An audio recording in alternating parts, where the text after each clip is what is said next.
If you're in your healing journey or in your spiritual journey and you want to try different healing modalities, then this video is for you.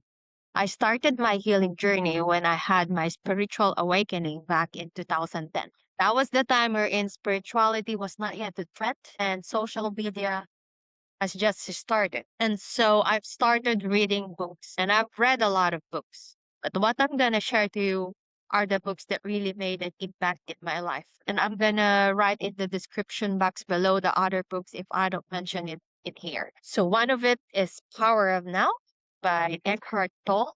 Created an awareness in me that my overanalyzing and overthinking is actually caused by thinking so much and worrying so much about my future and my past. I also read Untethered Soul by Michael Singer, wherein it created an awareness in me that the voices in my head, the dialogue is not me. He also has another good one, The Surrender Experiment. And then the Silva Mind Control Method. It's really a good book and made an impact on how I do my meditation until now. It's basically teaching a technique wherein you go from beta state to theta state.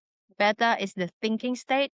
Theta state is a higher altered state wherein it's like a dreamy and super relaxing state. And I also read Robin Sharma books and other ones. And I've also tried different healing modalities such as entity removal, healing generational trauma, shamanism. I've done psychedelics, and I've exchanged services with other healers such as Reiki, family constellation, Umana. I've also tried tarot reading. And I'm going to explain all of those things to you. So, entity healing is basically when your body is hosting an entity. And that normally happens when you have a low frequency. And how do you reach a low frequency? If you're into too much alcohol or into drugs, substance in general lowers your frequency, and it's easier for entities to enter your body and use it as a host. I've tried it because a friend tried it and she recommended it to me, and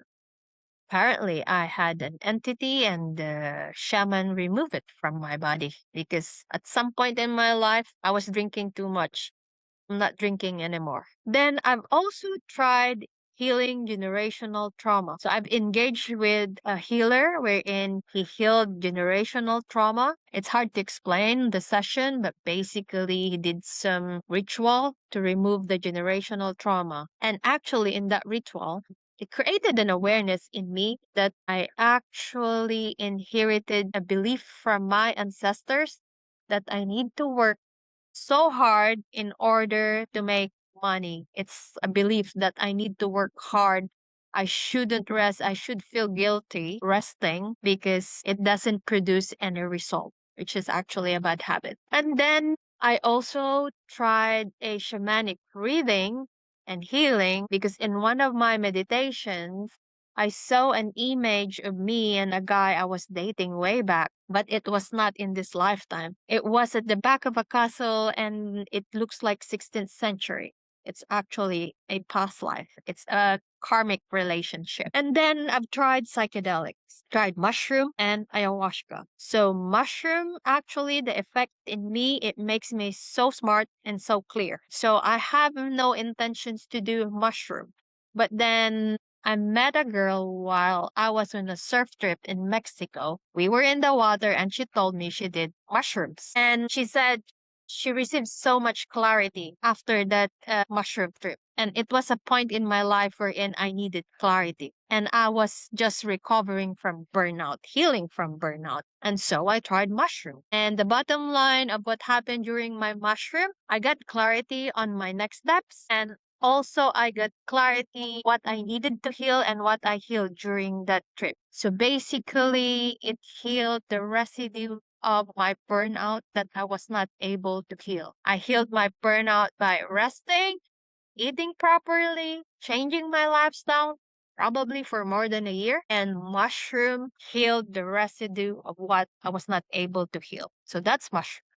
And then I tried ayahuasca. I honestly would not recommend ayahuasca unless you have calling to do it. I had a calling to do it. And it's like the universe created circumstances for me.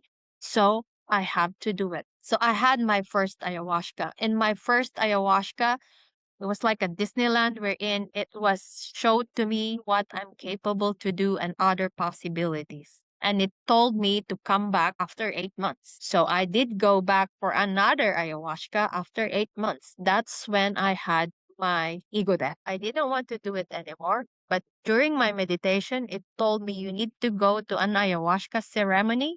And so I did. And that's actually when I activated my psychic abilities. I made another video about that.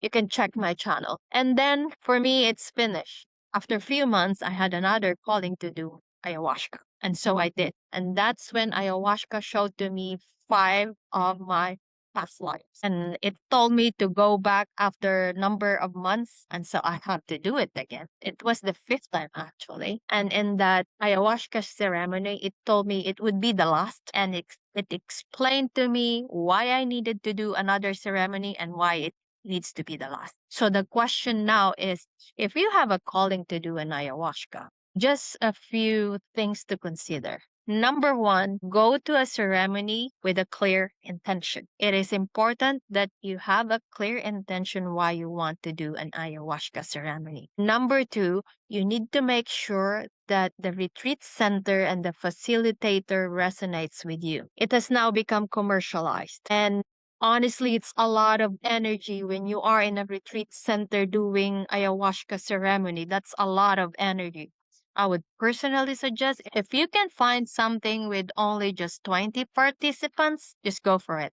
So personally, I would advise to just take one ayahuasca session rather than having it consecutive nights or days. It's a lot of information that you receive in one trip. And to have that consecutive nights or days, it's too much. It's like one session is like going into therapy for years. So just imagine consecutive nights, that's like a lot. And the other one to take into account when you go to a psychedelics, make sure you take time to reflect on the things and information that you receive and how it would actually converge in your current life and how you need to embody changes, because it doesn't make sense to just go into this ceremony and then you just go back to your normal life. Otherwise, it's just going to become an addiction of information.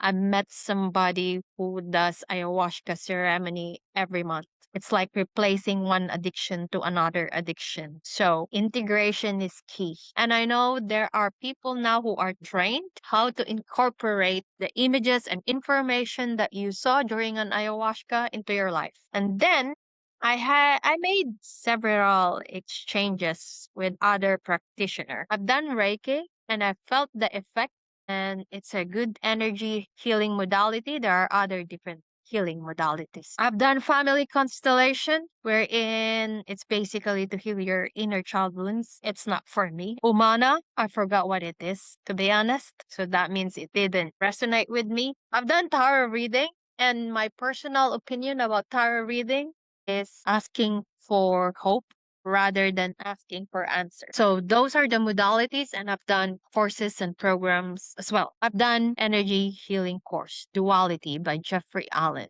That's actually the course that really changed my life. It really taught me how to connect to my intuition. It really taught me how to protect my energy boundaries. It taught me that everything is energy, and it's the basic of what I do now with my energy healing. The second one is I did hypnosis course by Marisa Peer. That's also like one of the things that really created an impact in my life. I never thought I had inner child wounds, but just one hypnosis session, it opened something in my subconscious that I blocked. And I remember memories. And then I started to understand how I behave and why I behave now as an adult was coming from my childhood. And one session really unlocked a lot of memories that I subconsciously blocked. And the thing with hypnosis, you can go back to a memory, whether it's present life, past life. You go back to a memory and you rewrite the story. I've also enrolled in life visioning by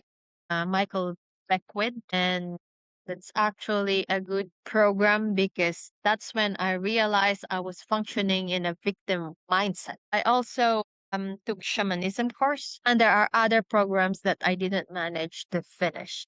Now, the question is, did all those things really fully heal me? The truth is, in my personal opinion, we will never get fully healed because healing is a way of being. It's like you want to lose weight and you want to be healthy. So you want to do a rigorous diet and rigorous exercise. After you achieve your ideal weight, ideal healthy body, you don't go back to the same type of lifestyle. You maintain a healthy lifestyle for you to sustain a healthy body. It's the same with healing. You do a rigorous healing phase, and then after that, you establish daily habits that would make it sustainable for you to heal. You don't go back to the same thought process, the same habits that actually got you to the start of your healing. And so, yes, that's it. That's all the things that I've done for my healing. And in my work now, what I really do is just took everything that I've learned and just crunch it in a way that one session would actually create a result after trying everything that I've tried. So now what I do is energy reading, wherein I scan where are your energetic blocks, what are your energetic blocks, and how to heal them. And then I add hypnosis because, in my personal opinion, hypnosis is the fastest way to access and reprogram your subconscious. And then I do energy healing, wherein I do release energetic blocks and also channel energy during the healing session. So that's it.